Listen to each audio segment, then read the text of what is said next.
you understand the transformative impact of education. What actions have you taken in Pakistan to help education develop, which is basically the glue that holds all of the SDGs together? Thank you very much for inviting me. Well, you're right that I have great passion to promote education in Pakistan and the province I was serving for 10 years, Punjab. Over there, most definitely I had transformed education. But as I speak, we still have 25 million children out of school. Even though during the years in Punjab, I had introduced multiple initiatives to promote education and empower those segments of society which could not afford education for the children. For example, Punjab Endowment Fund, it provided a voucher scheme to boys and girls to get admission in schools in their areas within that amount. Punjab Education Endowment Fund, it benefited hundreds and thousands of students who were high achievers but came from very poor background. This endowment fund is probably the largest in South Asia. It provided them with stipends to get education wherever they wanted to, and also abroad. Number 3, I built Danish schools, not Danish. Danish is in English intellect. And this was for poor children, orphans, who were very talented, but had no means to have access to education. They would have otherwise lost in the dust of their villages. I built them beautiful schools with dormitories, with smart boards, with quality teachers, books, bags, everything. And today, they're engineers, doctors, and so on and so forth.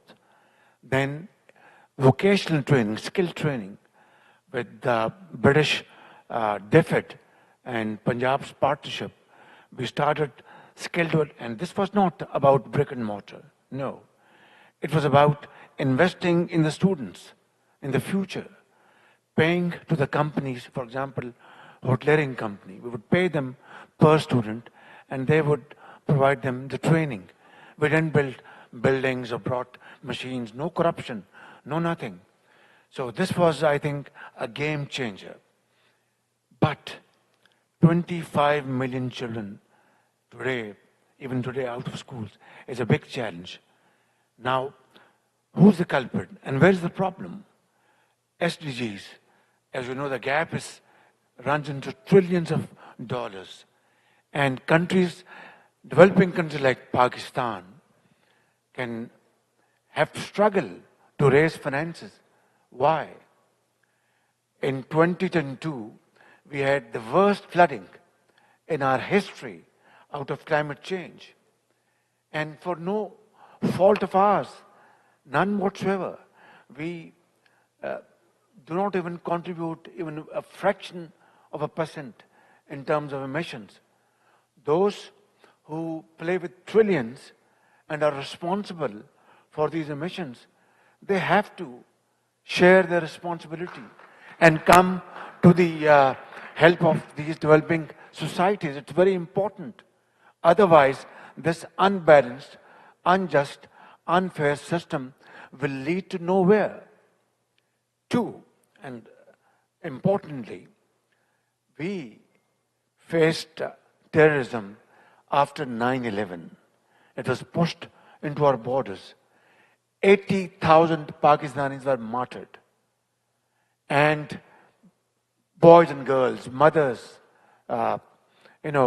shopkeepers, doctors, engineers, soldiers, to fight this menace. And finally, we were able to beat them hands down. But in the process, we lost $150 billion as our economic loss.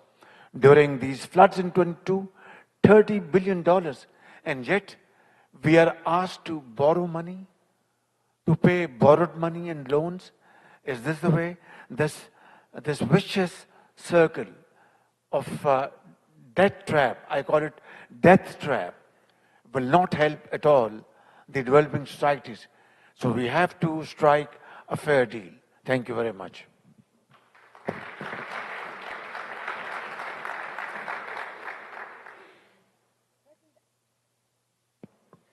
President Arevalo of Guatemala.